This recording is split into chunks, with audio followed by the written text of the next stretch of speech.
Now let's dive deep into this big LGBTQ story for today. I'm Bishop Darrell Watkins, and let's queer up faith.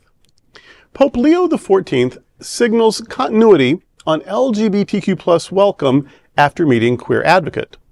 Pope Leo the 14th met with LGBTQ plus Catholic advocate Father James Martin, who says queer members of the church will be encouraged by the new pontiff's stance.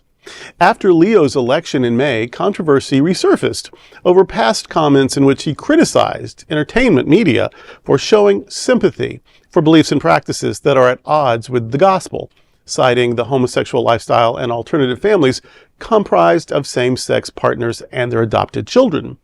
These remarks marked a clear difference from Pope Francis, who, while complicated in his relationship with queer people, moved the church toward more inclusion. But now, according to the Associated Press, Leo has told Father Martin he intends to carry forward his predecessor's outreach. I heard the same message from Pope Leo that I heard from Pope Francis, which is a desire to welcome all people, including LGBTQ people. So I think it's a continuation of that kind of approach, that kind of pastoral approach.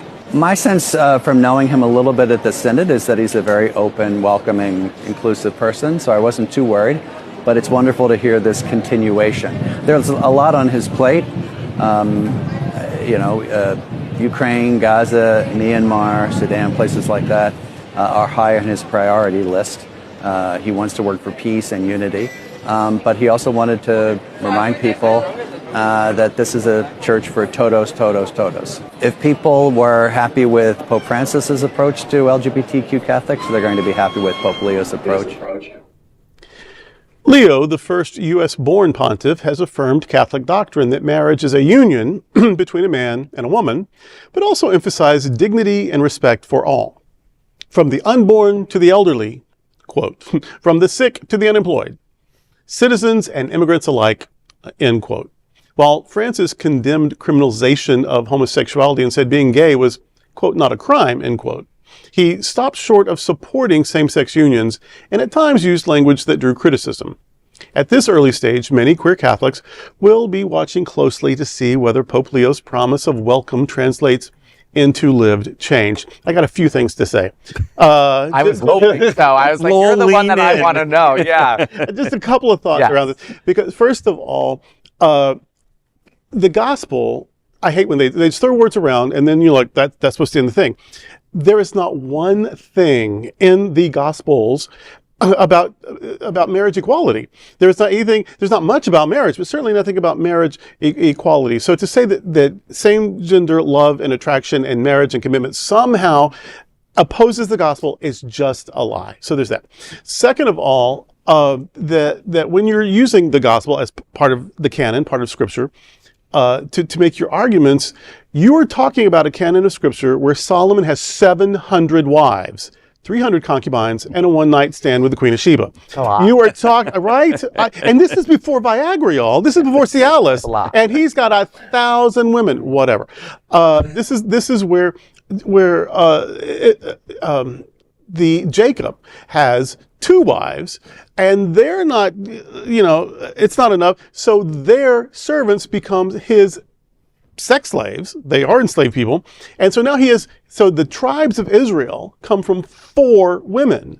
So I just get exhausted when you say, well, the Bible and the marriage and biblical marriage is, I was cute in my young days and completely uninhibited, and I don't think I ever reached 1,000. Hello. So don't talk to me about Bible and biblical values and biblical marriage. I can't stand it. Now,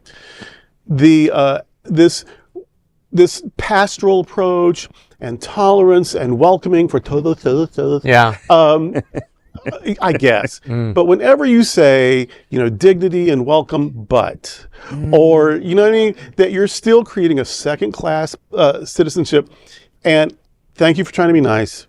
Thank you for trying to be less exclusive. Thank you for trying to form the words that, yes, maybe we're human. I do appreciate the effort. And as long as we're ever presented as if we are somehow problematic or inferior, I can't get very excited. Well, I give them credit because he at least took the audience to have the conversation. So Oh, I'm always the least generous. I know. I'm always about this. And I support what you're saying, because you say it so well, and you actually, this is your pulpit. I mean, like, you should be able to do this better than any of us at this table. But I do hold out a little bit of hope that because he had this conversation, because they're having this dialogue, when they were saying there's so many of the wars and things happening, that they took the time to at least acknowledge that it's out there, whether they agree or they disagree, the conversation is there. So I'm going to give him a little bit of credit for that, but you trump the rest of it. You're very gracious. Yeah. I'm somehow just not, I can't be. You're closer. Yeah, I can't be impartial. I wrote down two things. I wrote, Pope Leo, I'd like my bishop's opinion. This is my bishop. And then I wrote, I still believe in the good. So kind of mirroring your thoughts, because I grew up Catholic. I lean more into kind of whatever brings me joy now, but I still attend Sunshine Cathedral every Sunday that I can.